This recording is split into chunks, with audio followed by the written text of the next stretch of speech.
Good evening, tributes. Welcome once again to Tales of the Hunger Games.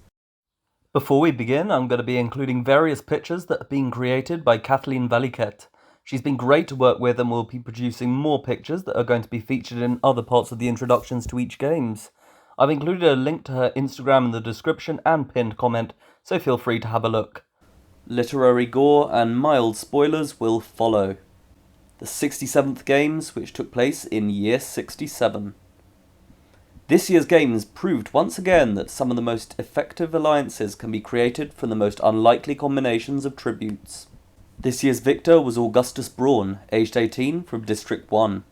As Augustus was the son of District 1's mayor, Aurelius Braun, it was pretty much expected for him to volunteer for the games whilst he was still of age, so as he was now 18, it was no surprise that he was one of the 12 male volunteers to try for the role of male tribute.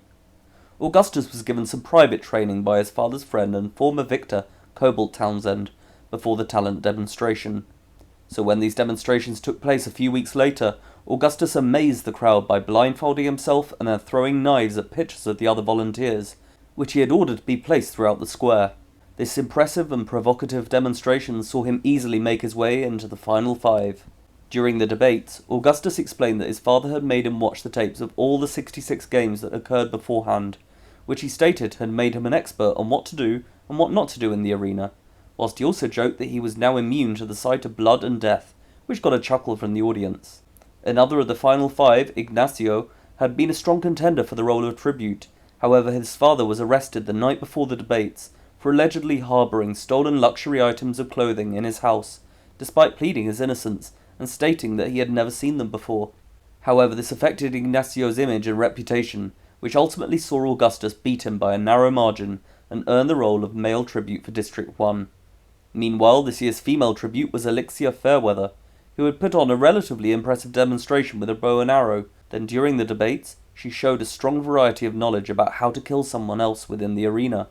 Augustus and Elixir arrived in the capital later that week and met their mentors, Gloss and Kashmir Rishlund. Having won adjacent games relatively recently, Augustus later stated that he and Elixir were in awe of all the experiences that the siblings told them about, and this motivated him and Elixir even further to win the games.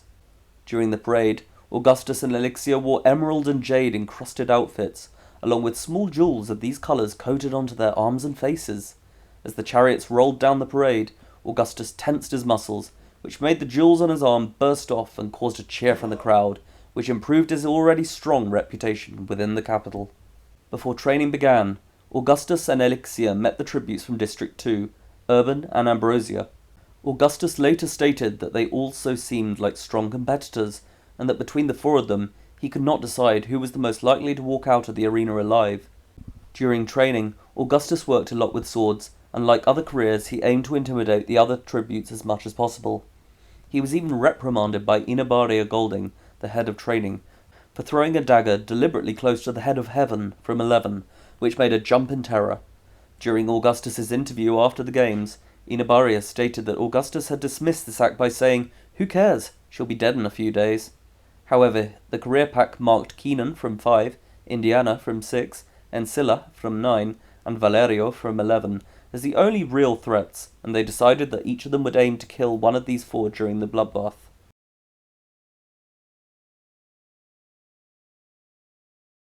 When the tributes had their scores assessed, Augustus put on an impressive display with a single pair of daggers, which gave him a respectable score of 10, the same as Urban.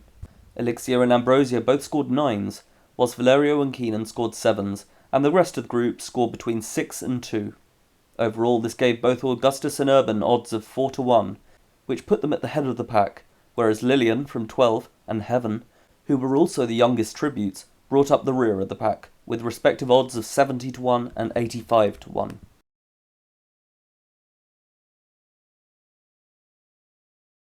During the interviews, Augustus showed good knowledge of the games, and spoke about how proud he was to be representing his district. He also made a strong impression, literally, when Caesar stated how firm Augustus's handshake was at the start, and he jokingly overreacted when he held up Augustus's hand to the crowd at the end. After the tributes interviews, the new game maker, Nathaniel Vickers, was also interviewed.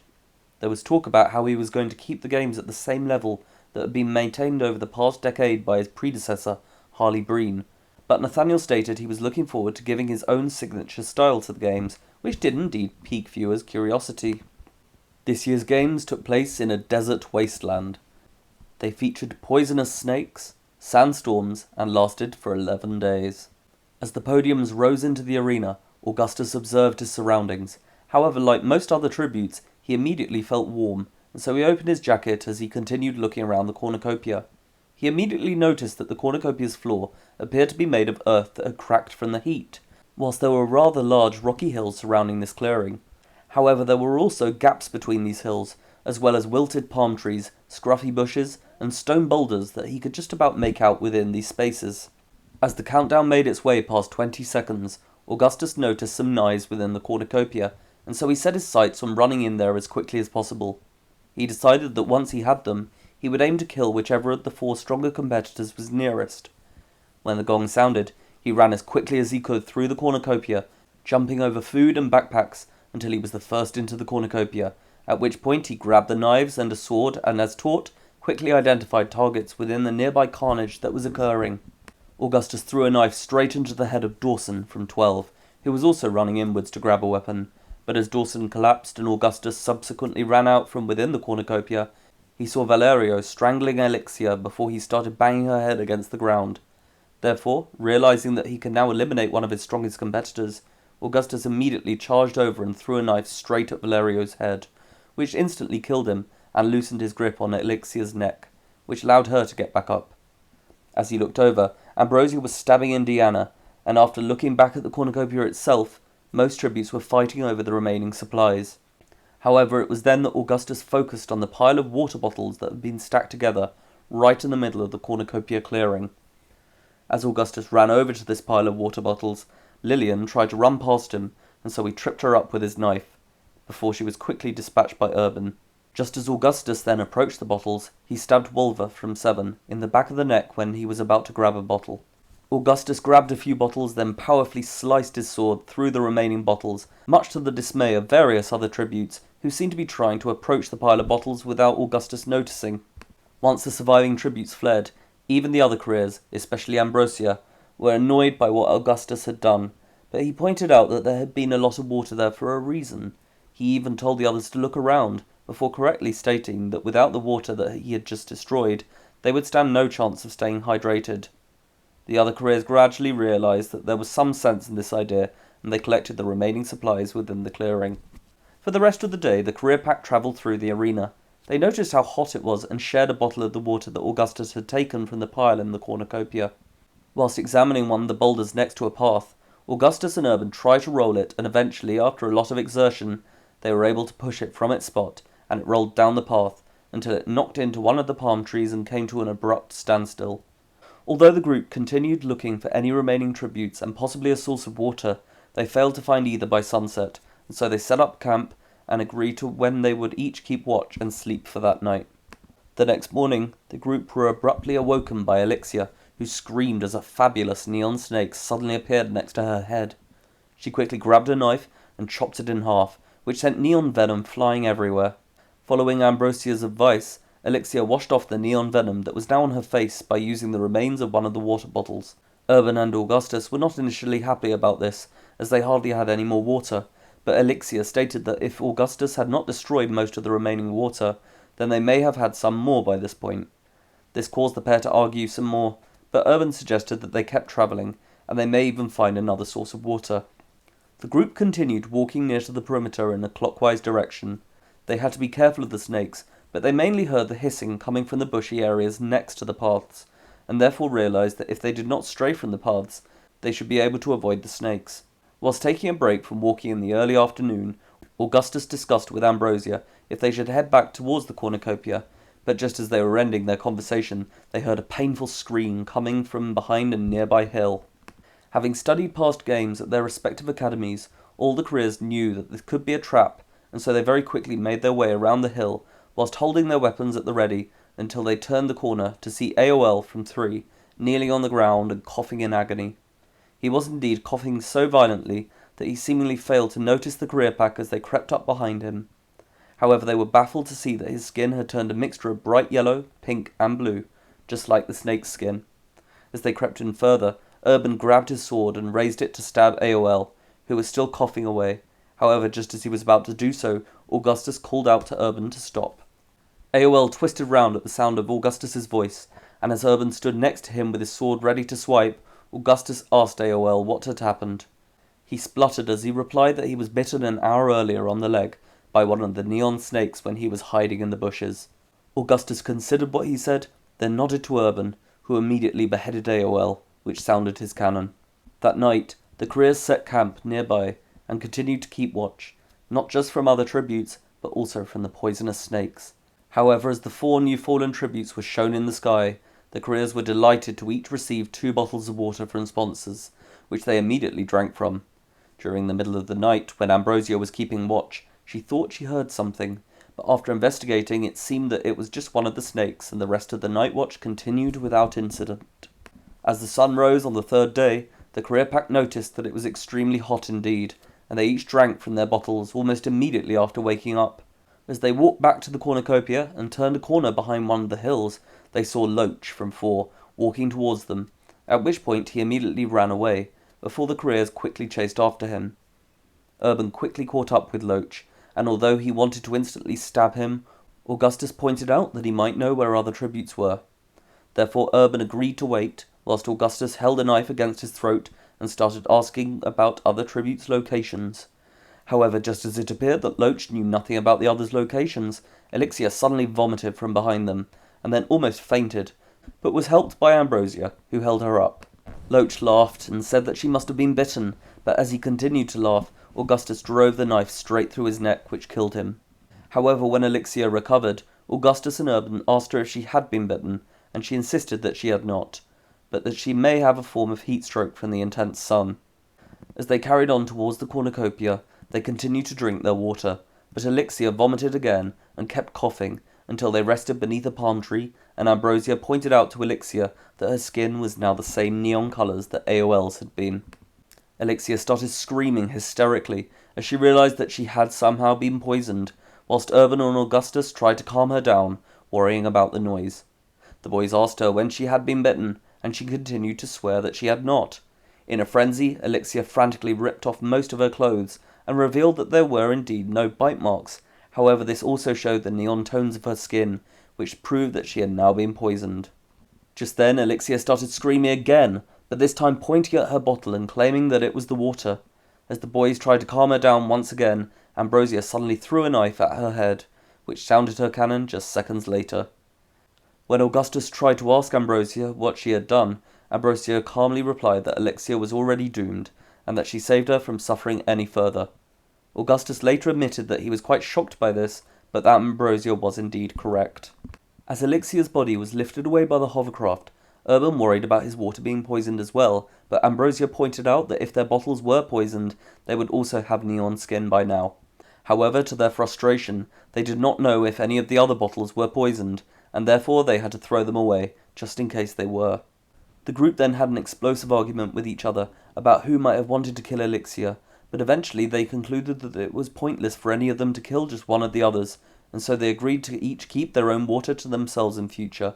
As the sun set, they made camp and kept watch for snakes and other tributes. The next day, Augustus, Urban, and Ambrosia reached the cornucopia and rested at the top of one of the surrounding hills. Despite not spotting any more tributes between sunrise and sunset, the number of living tributes continued to descend, and there were just 13 left by that night. On the morning of the 5th day, they travelled in the opposite direction to where they had previously gone.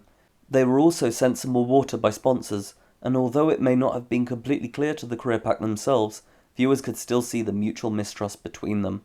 During the afternoon, they rested by another hill, adjacent to some more bushes and boulders. Ambrosia said that she needed to relieve herself, and walked away behind a nearby hill.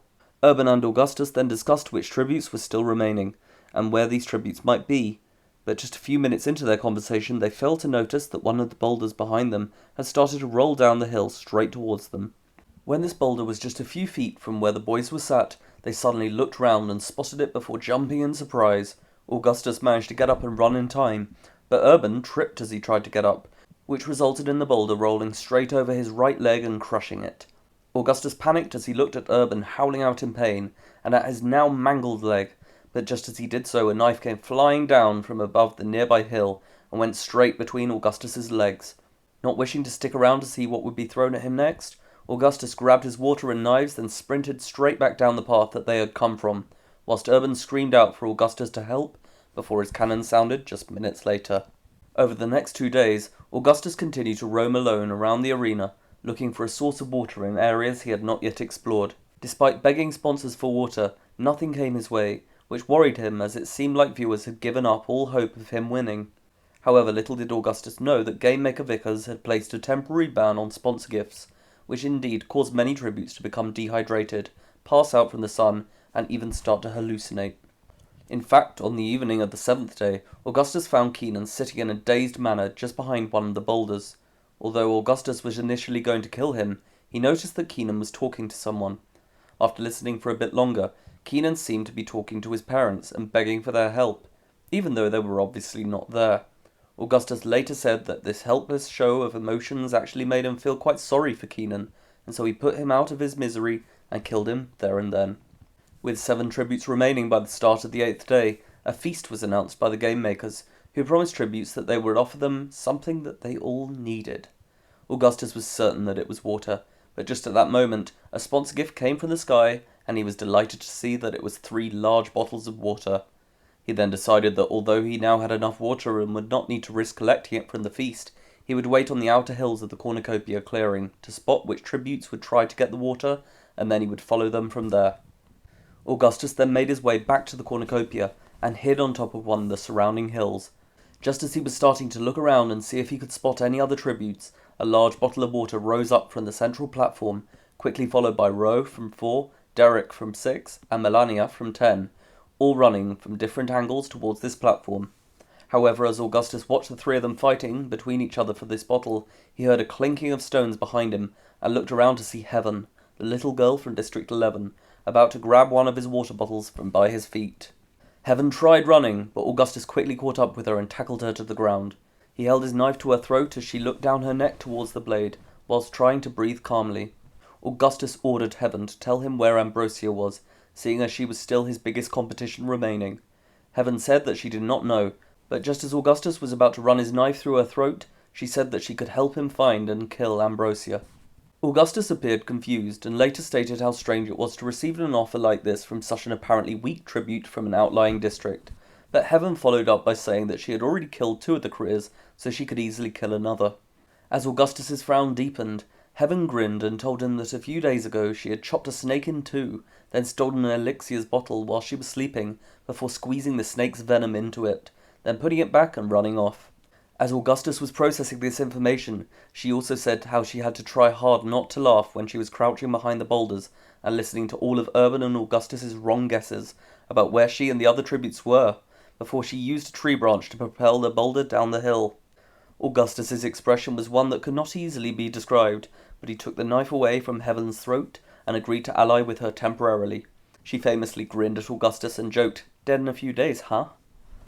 After gathering their things together, Heaven led Augustus to a sequestered group of boulders, where she had made a temporary place to sleep. They slept there that night, and even though Heaven had agreed to keep watch for the second half, Augustus was seen to be sleeping with a knife in each hand. However, the next day, violent sandstorms started raging through the arena. Although Augustus and Heaven were not initially able to protect themselves from the storms, Heaven climbed up a palm tree and grabbed several large leaves, which allowed the pair to arrange them in a way between the boulders so that their faces were not hit by the sand. They exchanged information about the other tributes' strengths and weaknesses, along with where they thought each of them could be. During this time, it was also noted how grateful Augustus seemed towards Heaven, due to her having created the shelter for them. He later stated how she might have potentially saved his life by protecting him from the weather. The sandstorms continued to pound the arena until late the next day. Every time Augustus and Heaven thought that they were safe and could now roam the rest of the arena, the storms would return and sent them back to their shelter. During this time, Ro and Melania died from a mixture of snake bites and dehydration, which brought the total number of tributes down to 4. Luckily for Augustus and Heaven, they were each sent food and water by sponsors, which kept them going whilst they continued travelling around the arena, searching for Ambrosia and Penny from 8, who were now the only other tributes remaining. As the 11th day began, the pair continued to circle the cornucopia, hoping for either of the other tributes to soon appear. Just as Augustus was finishing relieving himself behind a bush, he heard a crackle of stones behind him and darted round to see Ambrosia, who then charged towards him with a knife. She managed to slash Augustus across the stomach whilst he was trying to grab his sword. They then continued swiping at each other and dodging each other's attacks. However, Augustus's new wound was starting to hurt more whilst he was jumping away from Ambrosia's attacks, and he found himself shouting out in pain. Within a few seconds, Heaven appeared around the corner, with one of the snakes that she held carefully in both hands in order to stop it from biting her. She then crept up behind Ambrosia and threw the snake at her head. Ambrosia shouted out in terror, and the snake bit her head several times before Augustus readied his sword, and due to Ambrosia's attention being diverted, he slashed his sword through her neck, instantly beheading her. Just as the hovercraft flew away with both parts of Ambrosia's body, Augustus and Heaven started to hear something rolling along the ground from the path next to where they were stood. As they walked back onto the path, they saw a boulder make its way down the narrow path straight towards them. Heaven looked confused about who might have pushed this boulder, but Augustus seemed to realise that this was most likely the action of the game makers, and so he grabbed Heaven by the arm and told her that they needed to run. They continued running until they reached the cornucopia, and just as they looked around, they heard another cannon boom out, which was later revealed to be Penny, who had fallen over and had her head crushed by a boulder.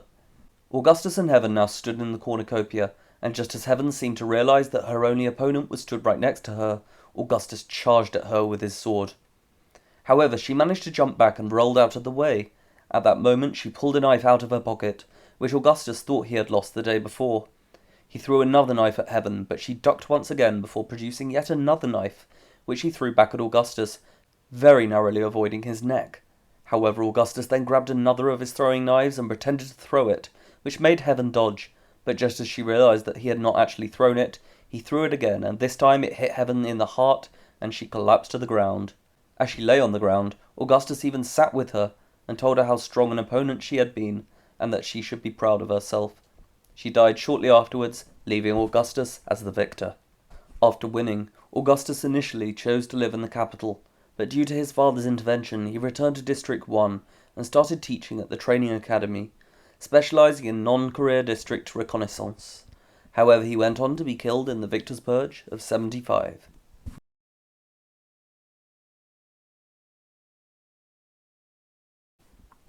The 68th Games, which took place in year 68. These games were unfortunately the most unpopular games in quite a while, due to a bland arena, lack of bloodshed, and even episodes of cannibalism. This year's victor was Mars de Montfort, aged 15, from District 2. Mars later admitted that he was not even going to volunteer originally, as he thought that at the age of 15 he would not stand a chance of beating the other volunteers, who were likely to be older and much more experienced. However, following the advice of his father, he volunteered anyway, seeing as this experience by itself would prepare him, and he could always try again in the future. Mars and the other 18 male volunteers fought in the desert mini-arena. Like previous years, the volunteers were armed with 3 bracelets, one around each wrist and one around their neck, before the male volunteers were placed in one mini-arena and the female volunteers were placed in another. Once a volunteer had all 3 of their bracelets ripped off, they were collected and flown to safety by a hovercraft, before watching the rest of these mini-games from a raised platform in District 2's main square. This year, Mayor Mahoney decided that the boys would fight in the desert mini-arena, whilst the girls fought in the city and Salt Lake arena. Mars managed to win by hunting with another strong pack, and then turning them against each other when they were on their own, by making up false rumours about the others in this pack plotting to attack each other. When the remainder of this group eventually turned on themselves, Mars threw sand in the eyes of those who tried to attack him, which allowed him to rip off their bracelets whilst they had sand in their eyes. By the time there was only one other volunteer left, Mars snuck up behind him before throwing sand in his eyes as well and then ripping off his bracelets, which saw him awarded with the role of male tribute for District 2 this year. His female counterpart was Marilla Paxis, who was somewhat stronger and taller than Mars. She also made no attempt to hide her surprise when she realised that Mars would be joining her in the arena. Mars and Marilla arrived in the capital later that week, where they were met by their mentors, Brutus Gunn and Flavia Nixon. It has often been rumoured that Brutus did not think much of Mars, and did not campaign for him to receive any sponsor gifts. The next evening during the parade, Mars and Marilla wore Roman togas with wreaths in their hair. However, it was noted by many that Mars appeared intimidated by the surrounding crowds, which was unusual for a career tribute. When the training began the next week, Mars and Marilla were introduced to Organdy and Beryl, both from 1, and whilst Mars was civil and polite to the pair, he chose to work primarily on his own at the survival station, with Erie from 6 and Crystal from 9. The other careers were surprised by this, as it was more traditional for the careers to train and strategize together, but from this point onwards, they decided to work as a trio without Mars.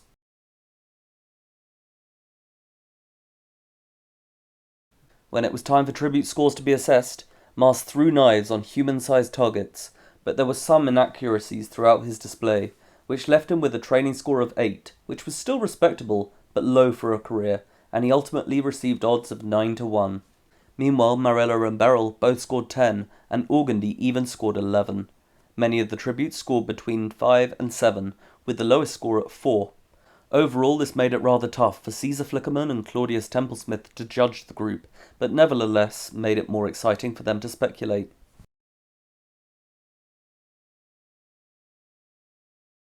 Mars's interview went fairly well. However, by 15 years of age, most careers had not yet had much training in the art of diplomacy, especially with sponsorship deals, and this became somewhat clear to see during his interview. However, he managed to have some banter with Caesar, although some audience members joked that the wrong tribute had walked out for this interview. This year's arena was Snowy Fields. It featured irritable polar bears, a blizzard, and lasted for 6 days. Prior to entering the arena, tributes were dressed in a relatively standard jacket and trousers. However, as the podiums raised into the arena, many tributes, including Mars, immediately noticed how cold the arena was. Mars looked around at the cornucopia for supplies, then looked for an escape route behind him. But he quickly realized that he and many other tributes were shivering, and that their teeth were already chattering from the frost. However, Mars made himself focus on the cornucopia, and could just about make out some machetes against the back wall. He therefore decided to aim for them in order to stand a chance of surviving. When the gong sounded, Mars sprinted straight forward, but just like the other tributes, immediately found that his feet were submerged within the snow, and that he was no longer running towards the cornucopia, but in fact trudging as quickly as he could. Many tributes started to panic at the prospect of being stuck, but Mars continued to trudge through the icy snow, and as he did so, he looked out beyond the podiums and saw Titus from 6 and Vela from 8 running away at a standard speed, which made Mars decide that it was best to grab any weapon and then run away as quickly as possible. Mars kept trudging through the cornucopia's snow until he made it to the mouth of the cornucopia, but he spotted Beryl to his right, who had just managed to pick up a bow and arrow. She turned to face Mars, but he quickly grabbed a knife and shouted, "Don't attack me and I won't attack you." Beryl appeared tempted, but she looked out at the other tributes who were still trudging towards her, and noticing this selection of targets, she turned to face them instead. Mars slipped out around the side of the cornucopia, and as he trudged further and further away, the ground became more solid, and he was soon able to run as he fled. However, as Mars ran, he continued to notice how cold it was, and when he saw Darlene from 12 running not far ahead of him, with what appeared to be a blanket, he sped up in order to grab it from her. Darlene only appeared to notice Mars just seconds before he caught up with her, and she subsequently let out a horrified scream as he tackled her to the ground. Darlene tried to hold on to the blanket, but Mars ripped it out of her hands and continued to run away. Although he was about to run away without hurting her, he thought back to the games last year, and how a seemingly harmless girl from an outlying district had killed most of the career pack and very nearly won the games, and so he turned back to Darlene, who was now crying, before throwing the knife straight into her head, which killed her immediately. He then pulled it out of her head and carried on. For the rest of the day, Mars travelled through the arena, walking from tree grove to tree grove before resting and carrying on. However, when he was setting out from a larger grove of trees, he suddenly saw 2 polar bears crawling along the ground in his direction. He appeared to be stunned at the sight of them, and later admitted that he had never seen anything like them before. However, just as he was considering walking in the opposite direction, Finn, from 4, appeared out of the corner of his eye, armed with a bow and arrow, ready to shoot the polar bears. When Finn shot his first arrow at one of the bears, it hardly seemed to notice that the arrow had just hit it in the leg, until it looked around and saw Finn standing there, seemingly petrified that these arrows were apparently ineffective. As the bears lumbered through the snow towards him, he wet himself with fear, and the snow beneath him turned yellow. Then as he finally tried to run, the bears roared as they bit into his torso and ripped his limbs apart from his body with their paws. Within a few minutes, Finn's cannon sounded, and Mars decided not to leave this grove until the polar bears were out of sight. As the sun set and the temperature lowered below freezing, Mars wrapped himself up in the blanket that he had taken from Darlene. Although this managed to warm him up slightly, he was still freezing, and so he tried to chop up one of the smaller trees into smaller bits of wood which could be used for a fire. He then quickly twisted a stick into the ground, like he had done in the survival station, in order to make a fire. However, even though he was using this stick in exactly the same way he had done in the survival station, the temperatures in this arena were too cold for a fire to be formed like this, and so he shivered as he slept in the blanket that night. Even the other 3 careers were too cold to travel the arena that night, and the majority of the other tributes were too cold or ill to walk. In Viewing Square, the first night of the games is still traditionally a great time for the annual parties that take place, but the attendance, excitement and atmosphere was not anywhere near the same as usual during this first night, mainly due to a lack of action within the games. There were still 15 tributes left by the start of the second day, and as Mars awoke, he later stated how he had an extreme headache from grinding his teeth together as he slept. As he got up to continue travelling through the arena, he heard another cannon, and then saw a hovercraft take a body from nearby.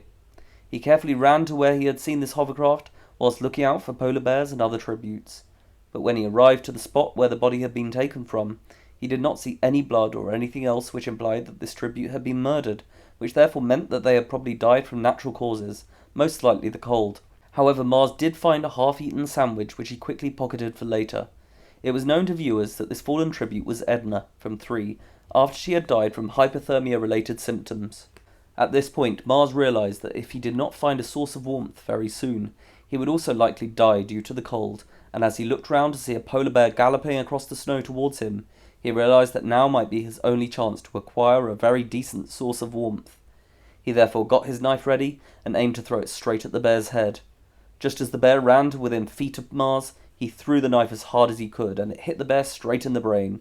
Then it fell to the ground and started shaking.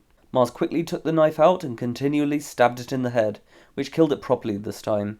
He then tried to drag the bear to the nearest grove of trees, but it was far too heavy to even move an inch.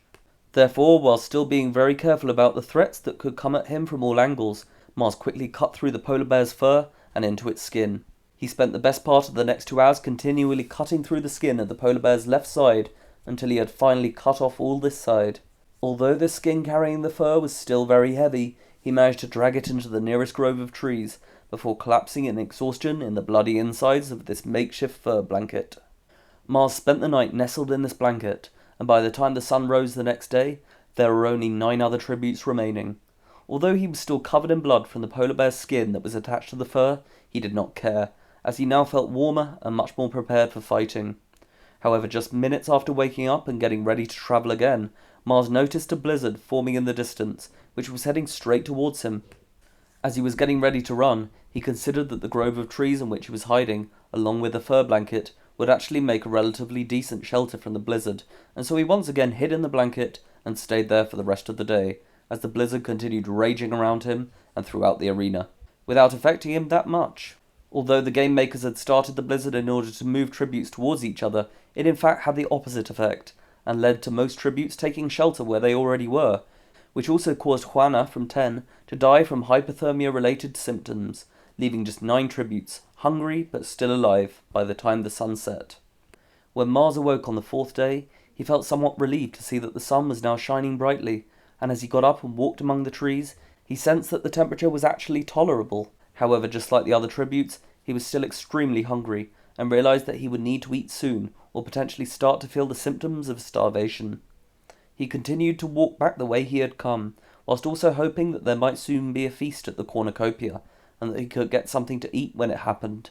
Mars charged between tree groves, but also noticed that there were less polar bears around, and even when he did see 2 wandering to his right, they did not approach him like he had expected.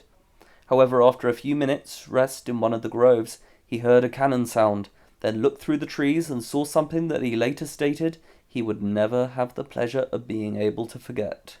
Mars shook with disgust, as Titus appeared to be eating flesh from the body of Remy, from 11, whilst Jacanda, from 11, was lying nearby, shaking whilst her body was planted firmly into the ground with a sword that was impaled through her stomach.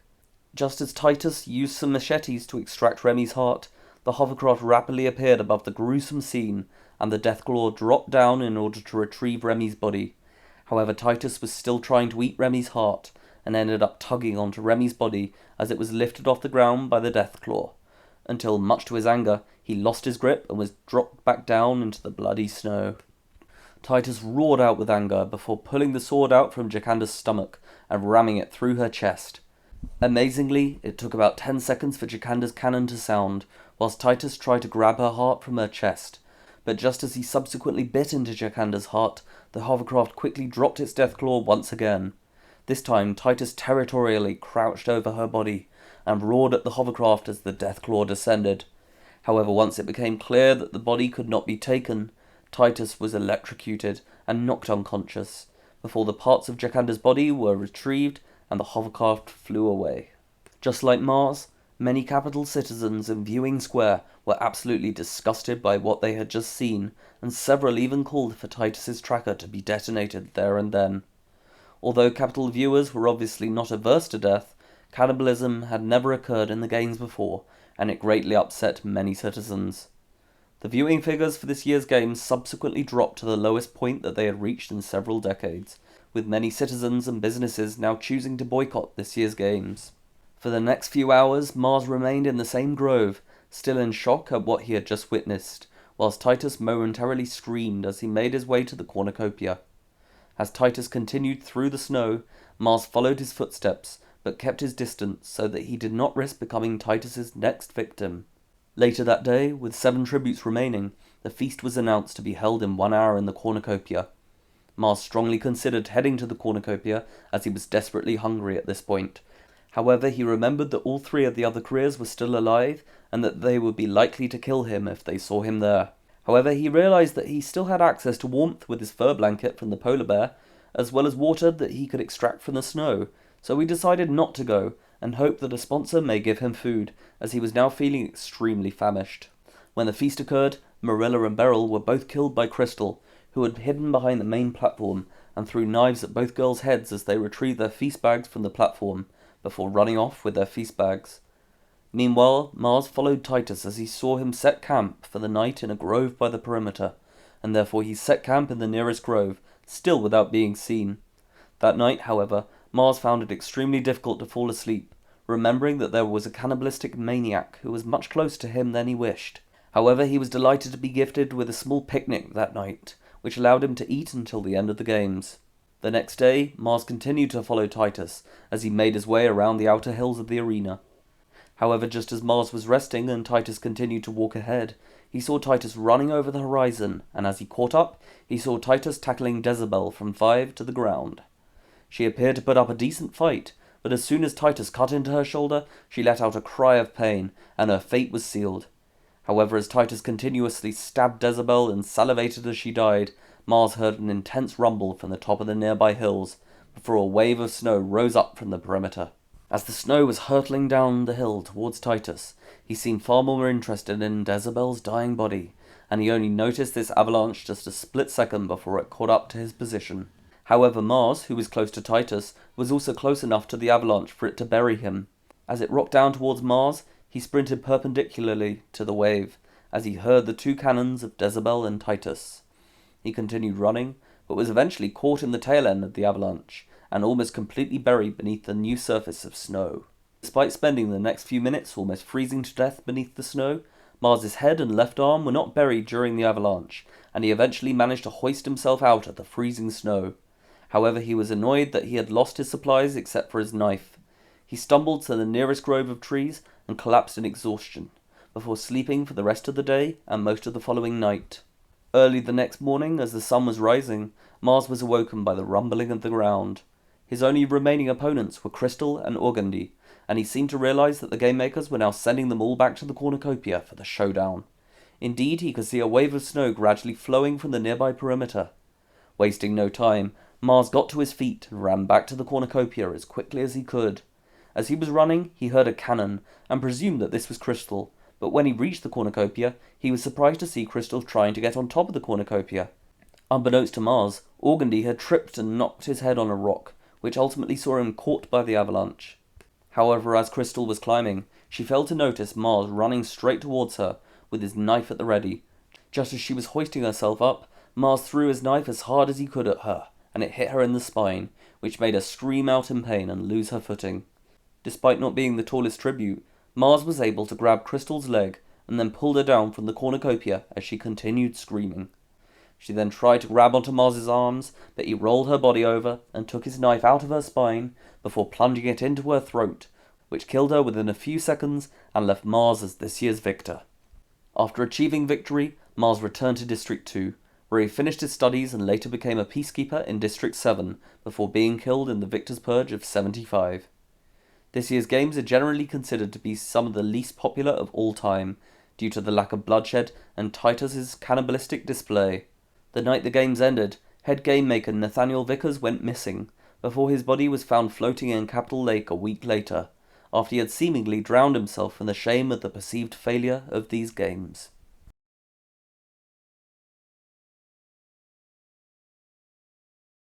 The 69th Games, which took place in the year 69. After last year's disastrous games, the new game maker, Elspeth Friend, decided to use a rather unusual arena like nothing ever seen before. This plan ultimately succeeded in forming one of the best received games of all time. This year's victor was Tiffany Waxler, aged 18, from District 10. Being the oldest of 7 children in a single-parent family, Tiffany had decided to collect the maximum amount of tesserae, which meant that her name was placed in this year's reaping 56 times. As her name was called, the camera clearly showed her exhaling in frustration. However, she was pleased to recognise her district partner as Joey Marquez, a well-built 18-year-old who worked at the local abattoir. Tiffany had spoken to him a few times before when she had sold her mother's cows to his boss, and when prompted by their escort, they shook hands. During their journey to the capital, Tiffany and Joey met their mentors, Michelle Onassis and Jackson Spidell. Tiffany later stated that Jackson seemed rather quiet, yet pensive, but Michelle, on the other hand, was elated to tell them that due to a recent incident just outside District 10, which involved copious amounts of whiskey, 5 A-boxes, and a pregnant cow, Alejandro Farnham had been dismissed from his role as designer for District 10. Michelle went on to say that this would hopefully allow for the tributes this year to not wear costumes that looked like they were imagined during the nightmares of a distressed goat. For the parade, their new designer, Portia Phipps, designed a dark look with clothing that appeared skeletal, with flower petals that were placed around Joey and Tiffany's eyes and mouths. Portia stated that the theme was based on a celebration that still occurred each year in the southern quarters of their district, and although neither of them recognized this concept, it was well received by the capital's audience. During training, Tiffany practiced with throwing knives, and by the end of the week, her throwing ability had gone from basic to respectable. She spoke to Joey about finding the careers intimidating, but he reminded her to focus on their weaknesses as well, just as much as their strengths.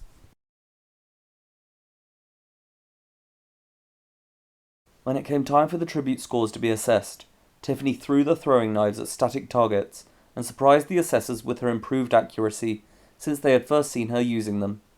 She was pleased to score a 7, whilst Joey scored an 8.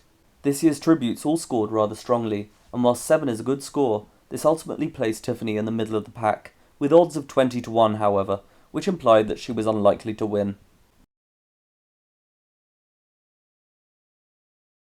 For the interviews, Michelle advised Tiffany to appear strong, yet modest and humble. Tiffany managed to do this, and was complimented by Caesar Flickerman for her knowledge and realistic sensibility regarding the upcoming games. As the interview came to an end, Caesar even said to Tiffany that he thought she was a dark horse for the win. Game Maker Friend was also interviewed after the tributes, and although Tiffany tried to listen very carefully to any hints about the arena that she would be thrown into the next day, she later admitted that she was not at all prepared for what came next. This year's games took place in the ruins of the Empire State Building in the ancient city of New York. The games featured massive eagles, a power cut, and lasted for 9 days. Before entering the arena, Tiffany and many other tributes were surprised to be dressed in a simple shirt and trousers, an outfit that had never really been worn before by tributes for the games. However, as Tiffany's podium rose into the cornucopia and she looked around, she was one of many tributes who was now clearly more surprised about their surroundings. She was indeed shocked to see that they were standing in the ground floor of a building about 20 meters away from the exit that was behind them. She looked into the cornucopia and noticed that there were the usual supplies, but only a few knives and swords on the back wall. Whilst looking at Flora from 11 and Canada from 6, who were either side of her, she noticed that they were much closer together than tributes usually were at the start of the games. As the countdown continued, Tiffany seemingly realised that this bloodbath was going to be extremely violent, and so she decided that when the gong sounded, she would run through the nearest door behind her and out through the street. When the gong sounded, Tiffany immediately ran backwards, and she saw Dandy from 12 also running to the door to her left. He reached this door a split second before Tiffany reached hers, but as he grabbed the handle, he was violently thrown backwards and narrowly avoided hitting Joey, who was picking up a water bottle.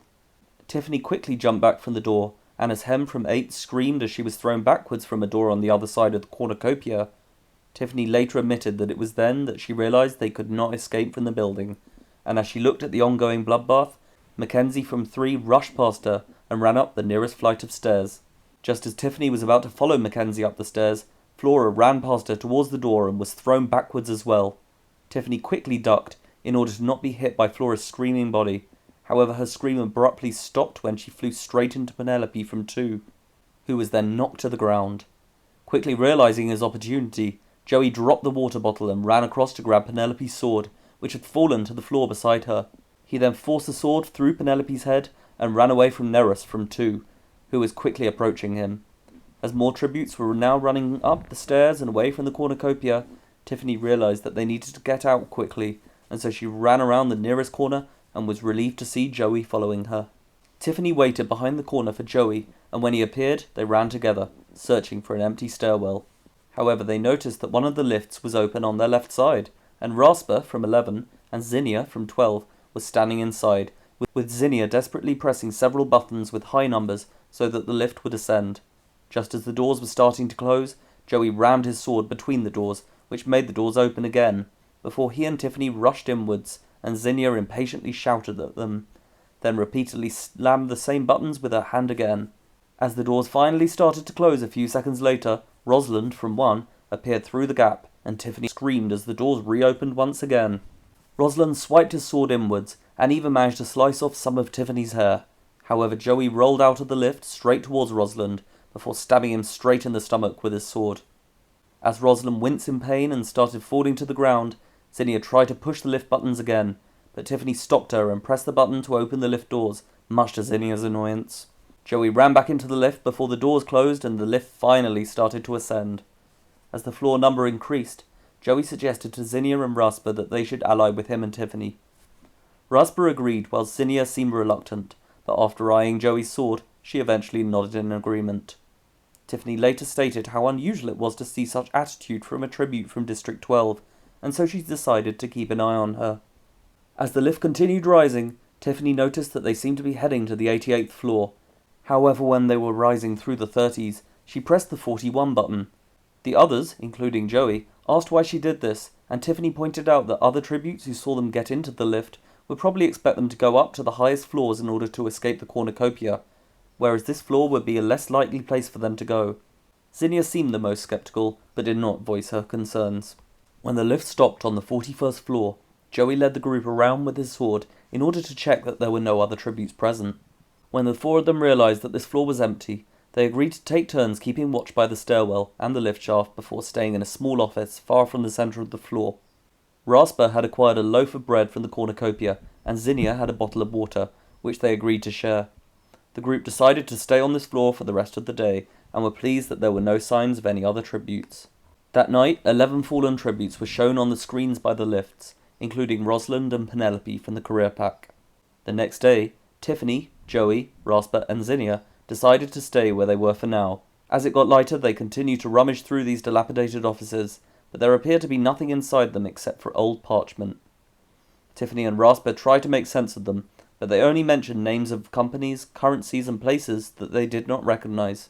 However, just as they were heading back out into the corridor, Zinnia came running quickly around the corner, frantically whispering that she could hear people coming down the stairs. Just as Tiffany considered where to hide, Joey appeared behind her and ushered them all into the office that they had just left. As he closed the door behind them, they heard a loud conversation from near the lift shaft, quickly followed by doors opening and then slamming shut. The group appeared worried as they realised that the door to this office did not have a lock, and the sound of doors slamming was moving closer and closer. However, Tiffany quickly and quietly budged Zinnia off the chair that she was sitting on, before moving this chair and placing the top of it beneath the door handle, which he later joked that her brother had done whenever he had a girl over. They could now hear that these other people on this floor were Garnet, from one, and Neros, who were discussing where other tributes could be.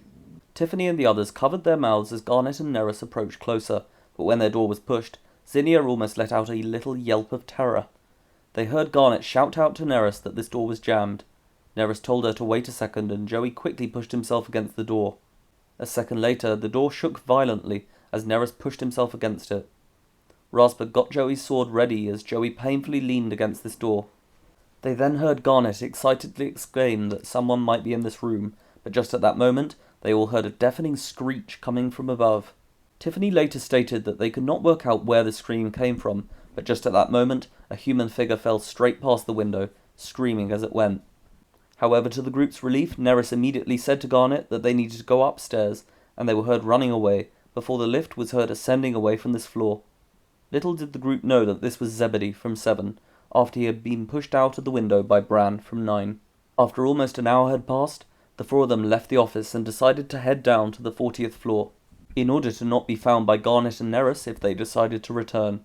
They spent the night sleeping in a store cupboard on this floor, and when they awoke on the third day, they continued downwards. They searched each office on each of the floors below for food, water, or anything that could be used as a weapon.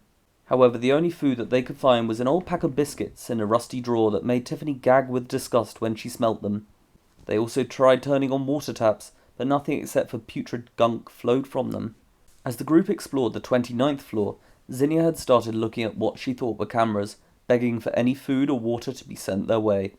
She and Rasper then walked into an open-plan area, whilst Joey and Tiffany headed in the other direction to explore the smaller offices. Tiffany broke down in tears whilst Joey hugged her and tried to reassure her. As Joey hugged her, she looked out a window at the remains of this ancient city and spoke about what she thought life had been like for the people who had lived in this city. She spoke for a few minutes and made some wild guesses about what they would have eaten, where they would have worked, and what they would have watched on their screens.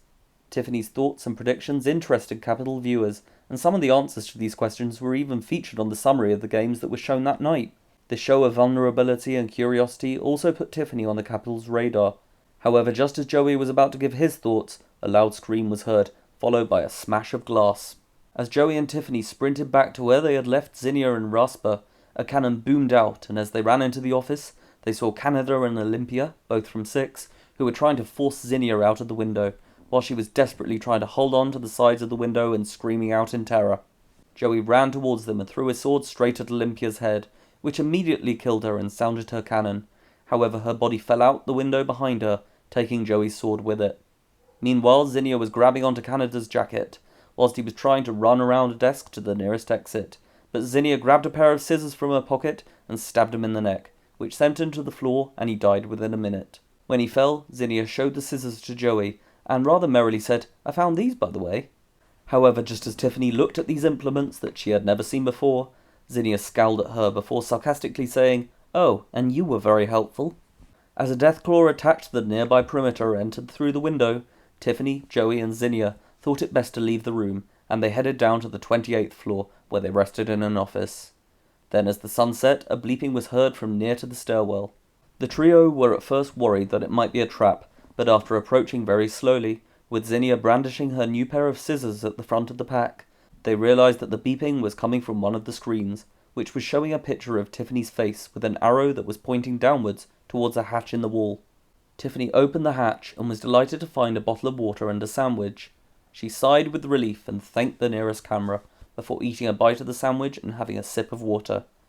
She gave some of each to Joey, and noticed that Zinnia now seemed annoyed with herself for having chastised Tiffany earlier. However, she approached Zinnia with the sandwich and water and offered them to her. Zinnia looked happy yet surprised, but Tiffany simply walked away smiling, before telling them not to have too much. She walked into the nearest office, forced the chair against the door, and slept underneath the desk. By the next morning there were only 8 tributes left, and over the next 2 days the trio worked effectively together. They slowly climbed the stairwells and listened on each floor to see if any of the other tributes were in the vicinity. When they heard other tributes, they continued several floors upwards. However, if they determined that there were no other tributes present, they explored and even found several edible items of food and drink on the 51st, 58th, and 62nd floors. On the night of the 5th day, they decided to stop and rest on the 71st floor. This time, they all agreed to sleep in the same office. Before sleeping, they exchanged stories of home and what each of them would do if they survived the games. Zinnia stated that she would like to work as a nurse like her mother had. Joey said he would like to run his own farm, but when it was Tiffany's turn to answer, she stated that she did not know, but would just aim to live her life to the fullest and follow whichever path made her the happiest. Early the next morning, the trio gathered their supplies and weapons, then decided that it would be best to go to a much lower floor, seeing as Garnet and Neris seemed to be on a floor that was not much higher above the 71st. They got into the lift, but as they were discussing which button to press, the doors closed behind themselves and the lift started ascending. Zinnia panicked and asked Joey which button he had pressed before he replied that he had not pressed a button, which made all three of them worry as they realized that they were now headed straight towards other tributes and could not escape from this situation. As the lift went down through the 60s, the group tried pressing buttons of floors that they were about to pass, but the lift continued down. They then saw that it had already been programmed to head to the 11th floor. Zinnia panicked further, then Tiffany tried to calm her down.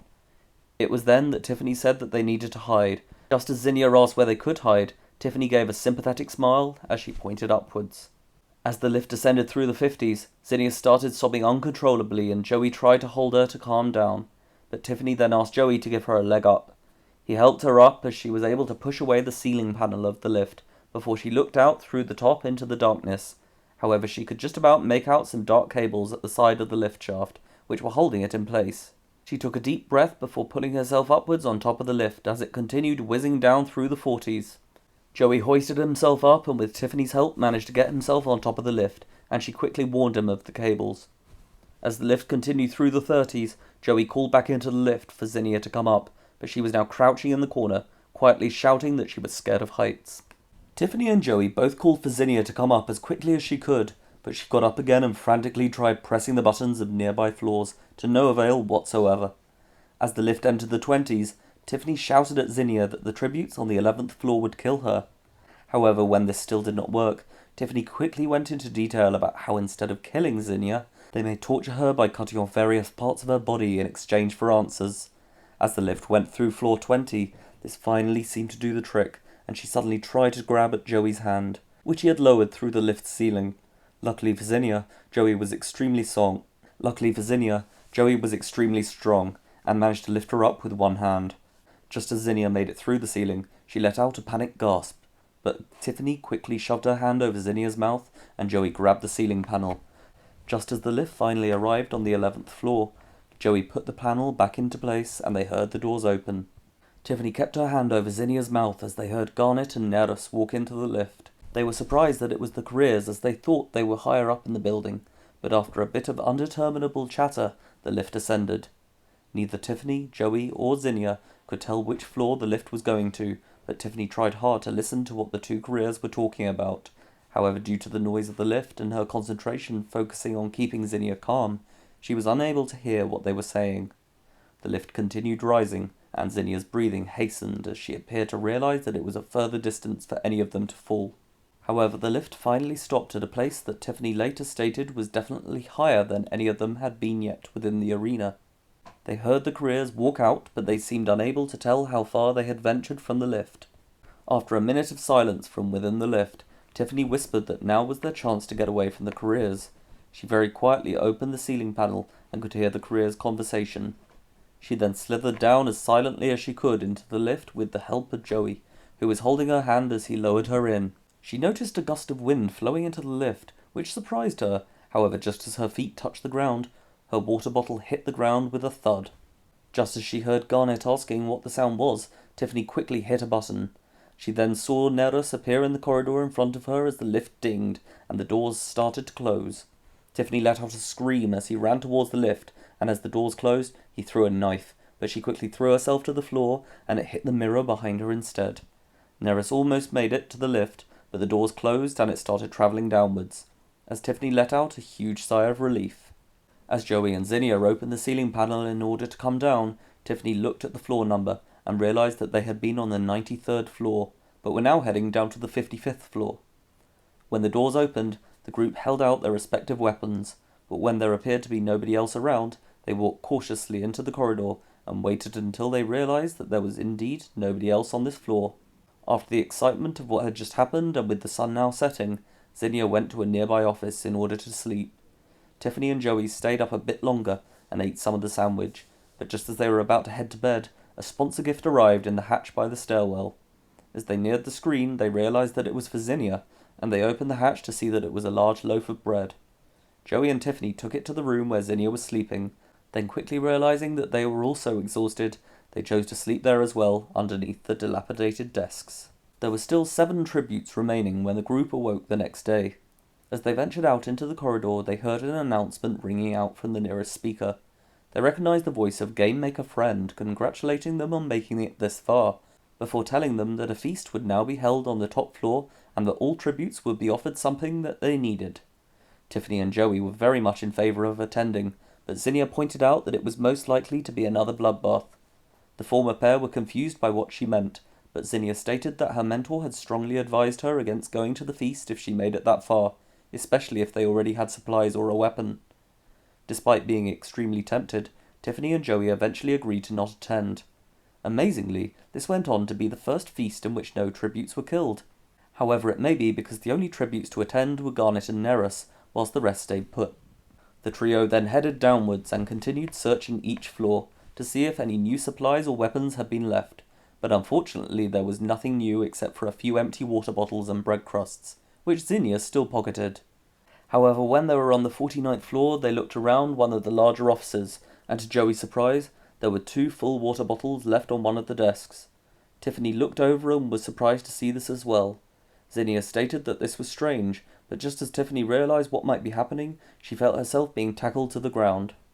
Tiffany screamed as Stitch from 8 held a knife to her neck and tried to push it through.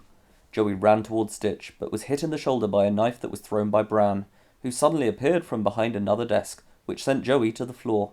Zinnia ran up behind Bran and jumped upon his back. However, he forced himself backwards towards a desk, which made Zinnia fall backwards onto this desk and severely hurt her head. However, just then, Joey took the knife out of his shoulder and threw it at Stitch, who was still trying to stab Tiffany in the neck. When Joey threw the knife, it pierced Stitch's stomach, which made her shout out in pain and loosen her grip on Tiffany, who then scarpered up and grabbed a rather heavy device that was later identified as a computer. Bran ran towards Tiffany, but he was tackled to the ground by Joey. Tiffany then stood over Stitch, who begged her not to do what she was about to do, but Tiffany brought down the computer straight onto Stitch's head, which silenced her immediately. As Stitch's cannon rang out, Bran punched Joey so hard in the face that he was instantly knocked to the ground. Bran then ran at Tiffany before tackling her onto the nearby desk.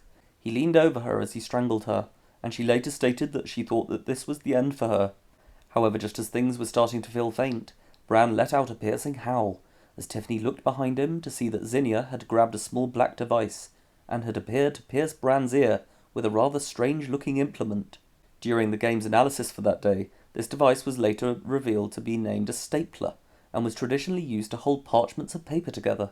Due to this distraction, Zinnia was able to kick Bran, and he fell to the floor before she grabbed the computer screen next to Stitch's head and bashed it down onto a screaming Bran's face. Just seconds later, his cannon rang out and the girls grabbed Joey before limping away into a nearby office, where they collapsed in exhaustion and slept that night. With 5 tributes left by the next day, Caesar Flickerman and Claudius Templesmith commented that they expected both the Outlier team and the Career team to break up soon. However, Joey openly stated that he thought the 3 of them each stood a better chance of survival if they fought together against the Careers. After lots of discussion that morning, they decided to head upwards to a higher floor, so they could at least be close to where they expected the Careers to be. As they got into the lift, they looked at the numbers on the side, and for once, neither of them wanted to choose the button, seemingly in case they accidentally picked the floor where the Careers were hiding. After some deliberation between Tiffany and Joey about which floor to pick, Zinnia reached between them and hit the button for the 96th floor. They seemed a bit annoyed with her, but at the same time pleased that a decision had finally been reached. However, as they were readying their weapons when passing between the 86th and 87th floor, the lift suddenly halted, and the lights inside went out. Unlike the viewers, the trio did not realize that rolling blackouts had been traveling through the arena that day, with the power cutting out between 10 different floors for each hour. Unfortunately for them, they were traveling through the 80s just as the power cut transferred from the 90s to the 80s. Tiffany heard Zinnia breathe rapidly, and she sounded like she was about to start panicking again. But Tiffany held her hand to reassure her. Joey suspected that this might just be temporary, but none of them knew for sure. They waited for a while and discussed what they would do if they found the careers on the next floor. However, after almost an hour had passed with no change, and Zinnia had become rather upset by the fact that Joey was suffering from an episode of extreme gas, Tiffany pointed out that they could try to pry the doors open and maybe crawl out from the lift through the gap between the doors. Capital viewers were able to see through night vision cameras that had been placed in the lift, and after a minute or so of manoeuvring around in the dark, the trio got ready to pull the doors open. After an intense amount of exertion and brute force, they managed to force the doors apart, and were pleased to see a small gap emerge between the doors at Joey's head level, before Zinnia grabbed one of the larger bottles and wedged it between these lift doors. There was some discussion as to who should leave first, but due to Joey's gas, Zinnia suggested that he did. Little did the group realise, however, that the hour of the power cut had almost ended. Tiffany and Zinnia helped Joey up, and he managed to crawl into the space between the doors. He almost got stuck a few times, as it was a narrow space, but the girls helped him push forwards. However, just as he was halfway through, the light suddenly came back on in the lift and in the 87th floor's corridor, which surprised all three tributes.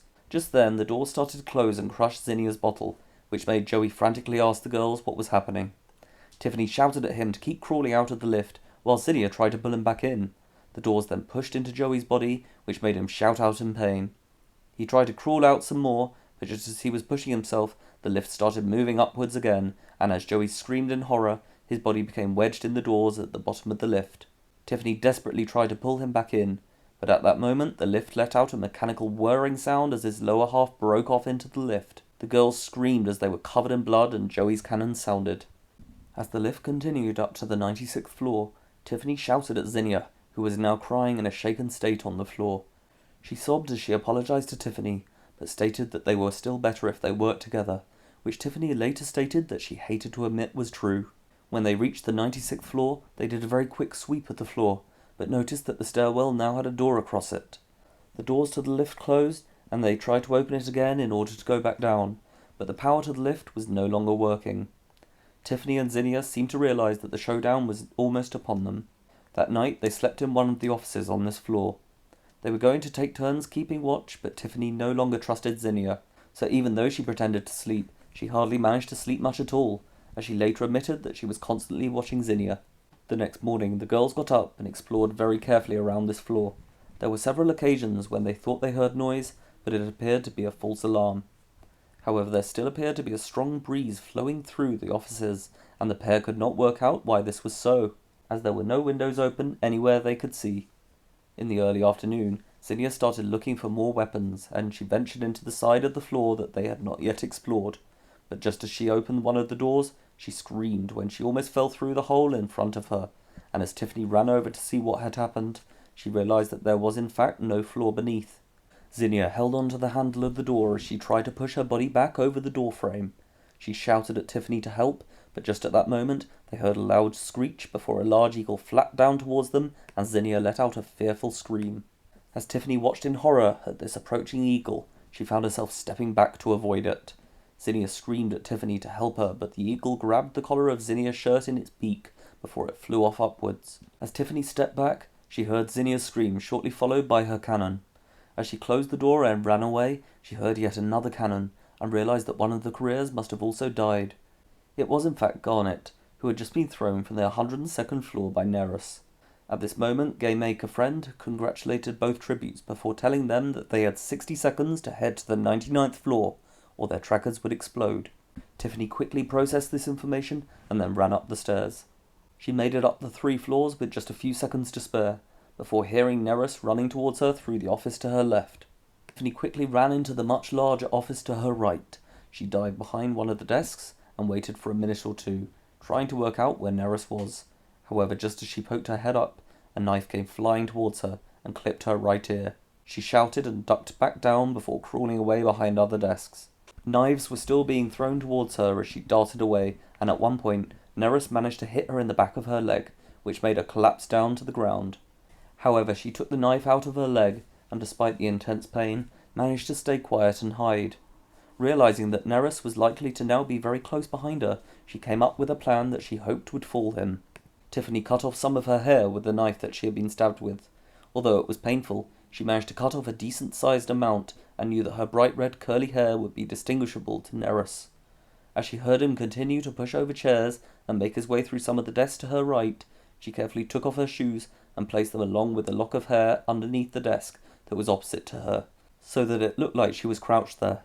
She waited with the knife and breathed as slowly and quietly as she could, but then she heard Nerys run straight towards the desk and swipe his sword underneath, but then Tiffany jumped forward and stabbed him in the neck.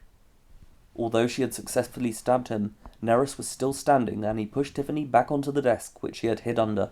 He then got up, but blood started spurting out of his wound and his movement slowed. Tiffany rolled backwards off the desk as he tried to ready his sword, but she heard him drop to the ground. A minute went by, and Tiffany worried that he might have somehow got back up, but just at that moment, his cannon sounded out and Tiffany was announced to be this year's victor. Upon winning the games, Tiffany returned to District 10, where she chose to work with Jackson Spidell in Rio stables. She found it calming to work with both the horses and Jackson. Later that year, Tiffany and Jackson started dating, but the pair ended their relationship after 2 years, albeit on amicable terms. However, they were both killed in the 75th Hunger Games. Tiffany's niece, Matilda, also competed in the Hunger Games and was one of the girls who was reaped for District 10 during the 76th Games in 88, which are now better known as the Reclamation Games.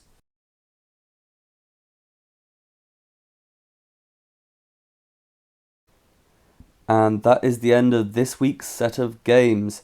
Thank you all for listening and following, and once again a special thanks to Kathleen Valiquette for creating the pictures that are included in the pre-game section of the story. I've attached a link to her Instagram in the description, and I've also attached a link to the Sims 4 Hunger Games channel that has started to make games based on this series. Also, I'm letting you know that from now on, each weekly video will only contain one game.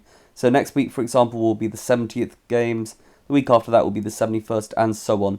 I know that this might be disappointing to some, but lots of people have stated that they do prefer quality over quantity, and by only doing one game in each week, it allows me to really properly focus and expand on these games.